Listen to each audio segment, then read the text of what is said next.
যৌথ বাহিনীর হাতে আটক হওয়া কক্সবাজার সদরের পিএমখালী ইউনিয়ন পরিষদের চেয়ারম্যান মোহাম্মদ আবদুল্লাহকে কক্সবাজার সদর মডেল থানা থেকে ছিনিয়ে নেওয়ার চেষ্টা করা হয়েছে। সোমবার দুপুর 2:45টার দিকে চেয়ারম্যান আবদুল্লাহকে সদর থানা হেফাজতে নিয়ে আসা হলে হাজারো কর্মী সমর্থক এসে সদর থানা থেকে তাকে ছিনিয়ে নেওয়ার চেষ্টা করা হয়। এ সময় পুলিশ এবং আবদুল্লাহর কর্মী সমর্থকদের মধ্যে ধাওয়া পাল্টা ধাওয়ার ঘটনা ঘটে। পরে পুলিশ ধাওয়া দিয়ে পরিস্থিতি নিয়ন্ত্রণে আনে।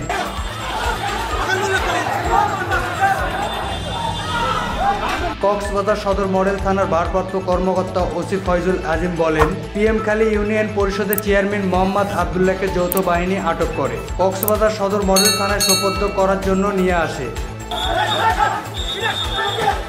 পুলিশের গাড়ি থেকে নামানোর সময় আবদুল্লাহ সন্ত্রাসী বাহিনী তাকে ছিনিয়ে নেওয়ার চেষ্টা করে। পরে পুলিশ ধাওয়া দিয়ে পরিস্থিতি নিয়ন্ত্রণে নেয়। এ সময় কয়েকজন পুলিশ সদস্য আহত হয়।